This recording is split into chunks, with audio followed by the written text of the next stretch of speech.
ममता बनर्जी के बयान पर आपका क्या कहना है? देखिए, ममता जी माननीय प्रधानमंत्री और गृह मंत्री के बीच में गलत फहमी है, ये कह के जनता को गुमराह करना बंद करें और अपने करतूत पे जो बाढ़ में लोग भूखे प्यासे बगैर दवाई के मर रहे हैं उस पे इस अफवाह को फैला के पर्दा डालना बंद करें।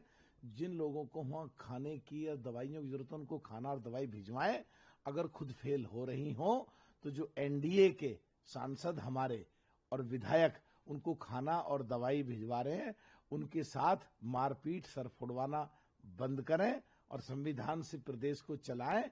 और सबसे पहले प्रदेश के जो लोग बाढ़ में भूखे प्यासे मर रहे हैं उनकी तरफ ध्यान दें और प्रधानमंत्री और गृह मंत्री के बीच में जो गलतफहमी पैदा करके और झूठी अफवाह पब्लिक में फैलाना चाहते हैं इसे बंद करें। अपने प्रदेश को देख लें और अपनी पार्टी को देख लें और अगर इससे ऊपर उठें तो इंडिया गठबंधन को देख लें, उसमें टूट पड़ रही है, टूट रहे हैं, बिखर रहे हैं और जाके बिहार में फैसला करा दें आरजेडी का और कांग्रेस का, उनकी सीटें बंटवारा कर दें, बजाय ये कि प्रधानमंत्री और गृह मंत्री के बीच में जाकर के अपने स्टेटमेंट दें।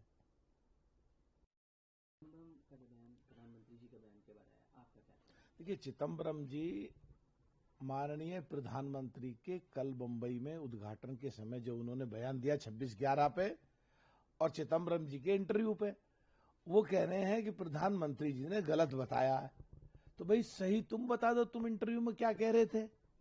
और दूसरा साथ साथ ये भी बता दो कि जब वो पाकिस्तान के उग्रवादी हम लोगों को देश में आकर देश की आर्थिक राजधानी में हत्याएं क्या भून रहे थे गोलियों से और तुम चुप बैठे थे और तुमने कुछ दिनों के बाद एक दूसरे देश में एक मीटिंग में कहा दोनों देश उग्रवाद के शिकार हुए हैं और एक कंपनसेशन में एक रकम दी थी जो आज की तारीख में 55,000 करोड़ रुपए बैठती है और वो 55,000 करोड़ रुपए पाकिस्तान ने फिर उग्रवाद में लगाए और हमारे देश में फिर उग्रवादी हमले करे।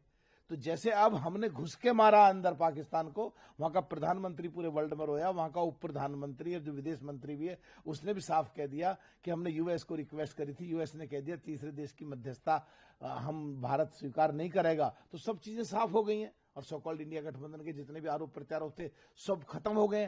तो जो अब करा है इन्होंने उस समय क्यों नहीं करा है, इसका साफ आकर के जवाब दे दें साफ, तो फिर दूध का दूध और पानी का पानी हो जाएगा।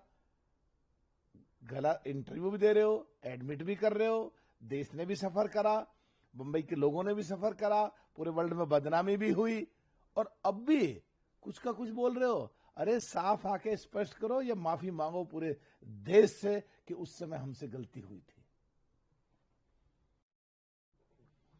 तेजस्वी जी कहते हैं पीएम से बहुत उम्मीदें थी और टूट गई। इसका मतलब एडमिट फैक्ट है कि तुम पिछले प्रधानमंत्रियों से इस प्रधानमंत्री को बेहतर मानते हो। और जहां तक तुम सवाल उठा रहे हो तो सवाल उठाओ चिदम्बरम के इंटरव्यू पे, सवाल उठाओ 26/11 पे लोगों को भून के रख दिया, तुमने क्यों नहीं कुछ आगे हमला करा।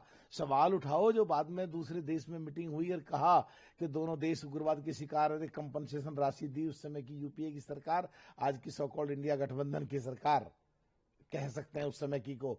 तो उस समय उन पे सवाल उठाओ। और जहां तक बात है अपने बिहार को देख लो, तुम्हें चीफ मिनिस्टर का कैंडिडेट डिक्लेयर नहीं कर रही कांग्रेस, उसे देख लो। तुमने पूरे प्रदेश में जो चिढ़ करके और अपनी रैली अलग निकाली, क्यों निकाली उसको देख लो।